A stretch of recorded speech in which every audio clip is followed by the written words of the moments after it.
गांव के बीचों बीच फैला हुआ पत्थरों से भरा एक लंबा रास्ता था। यह रास्ता न केवल गांव की मुख्य सड़क से जुड़ता था, बल्कि गांव वालों की दिनचर्या का भी महत्वपूर्ण हिस्सा था। लेकिन इस रास्ते पर चलना किसी चुनौती से कम नहीं था। बड्ढे बड्ढे उभरे हुए पत्थर, गड्ढे और उबड्डे खाबद्दे रास्ता लोगों के लिए मुश्किलें पैदा करता था।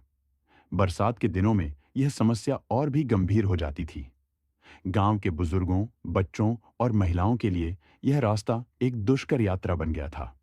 रवि, एक युवा और मेहनती लड़का, इस गांव का निवासी था। वह बचपन से ही इस रास्ते पर चलते हुए गिर चुका था, अपने कपधे फाड़ दह चुका था और कई बार चोटिल भी हुआ था। उसने देखा कि गांव के किसान अपनी फसल को बाजार तक ले जाने में परेशान हो रहे हैं।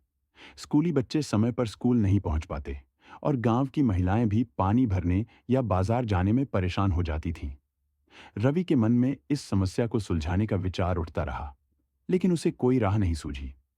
एक दिन गांव की पंचायत ने प्रशासन के अधिकारियों से शिकायत करने का निर्णय लिया। पंचायत के मुखिया ने अधिकारियों को इस रास्ते की समस्या के बारे में अवगत कराया। अधिकारियों ने आश्वासन तो दिया, लेकिन महीनों बीत गए और कोई कार्रवाई नहीं हुई। गांव वाले धीरे धीरे हताश हो गए। रवि के भीतर कुछ कर दिखाने की इच्छा जाग उठी। उसने ठान लिया कि वह अकेले ही इस रास्ते को सुधारने का प्रयास करेगा। एक सुबह रवि ने अपना फावड़ा और कुदाल उठाई और पत्थरों को हटाने के काम में जुट गया। गांव वालों ने जब उसे इस काम में जुटा देखा, तो पहले तो हंसी उड़ाई। क्या तुम अकेले इस पूरे रास्ते को सुधारोगे? एक बुजुर्ग ने व्यंग्य करते हुए पूछा। रवि ने मुस्कुराते हुए कहा, अगर मैं कोशिश नहीं करूंगा तो यह कभी नहीं बदलेगा। किसी न किसी को तो शुरुआत करनी होगी। धीरे धीरे रवि पत्थरों को हटाता रहा। सूरज की तपिश और धूल भरे माहौल में उसका शरीर थक गया था, लेकिन उसका हौसला अडिग था। 2 दिन, 4 दिन, एक सप्ताह बीत गया। अब गांव के कुछ लोग उसके प्रयास को देखने आने लगे। कुछ युवकों ने भी उसका साथ देने की ठानी। रवि अकेले क्यों मेहनत कर रहा है? हमें भी इसका हिस्सा बनना चाहिए, रमेश नामक युवक ने कहा। धीरे धीरे गांव के लोग जुटने लगे। बुजुर्ग, महिलाएं और बच्चे भी इस काम में हाथ बटाने लगे। गांव की एकता और मेहनत ने अद्भुत दृश्य पैदा कर दिया। हर कोई उत्साह से इस कार्य में लगा हुआ था। रास्ते से पत्थरों को हटाने के बाद उसमें मिट्टी डालकर समतल किया गया। कुछ गांव वालों ने अपने खेतों से गारा लाकर रास्ते को मजबूत बनाने का काम किया। 3 महीने की अथक मेहनत के बाद एक सुंदर, समतल और साफ रास्ता बनकर तैयार हुआ। अब गांव के लोग गर्व से उस रास्ते पर चलते थे। फसलें समय पर बाजार पहुंचने लगीं। बच्चे समय पर स्कूल जाने लगे और महिलाओं के लिए बाजार जाना भी आसान हो गया।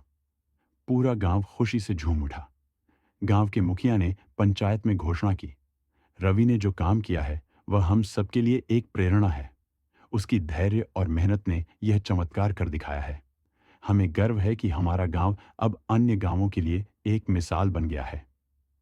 रवि को सम्मानित किया गया और उसकी तारीफ हर किसी की जुबान पर थी। उसने न केवल रास्ता सुधारा था, बल्कि गांव वालों को यह सीख दी थी कि धैर्य और मेहनत से बड्डी समस्या को भी हल किया जा सकता है। इस घटना के बाद रवि का जीवन भी बदल गया। प्रशासन ने उसकी मेहनत को देखते हुए उसे विकास कार्यों में शामिल किया। रवि ने गांव में और भी कई सुधार कार्य किए, लेकिन सबसे बड़ी बात यह थी कि उसने अपने प्रयास से लोगों के दिलों में एक नया विश्वास पैदा किया था। इस कहानी ने यह साबित किया कि जब एक व्यक्ति धैर्य और मेहनत से किसी काम को करने की ठान लेता है, तो उसे सफल होने से कोई नहीं रोक सकता। पत्थरों वाला रास्ता अब सिर्फ एक मार्ग नहीं था, बल्कि यह धैर्य और सफलता की कहानी बन गया था, जो हर किसी को प्रेरणा देता था।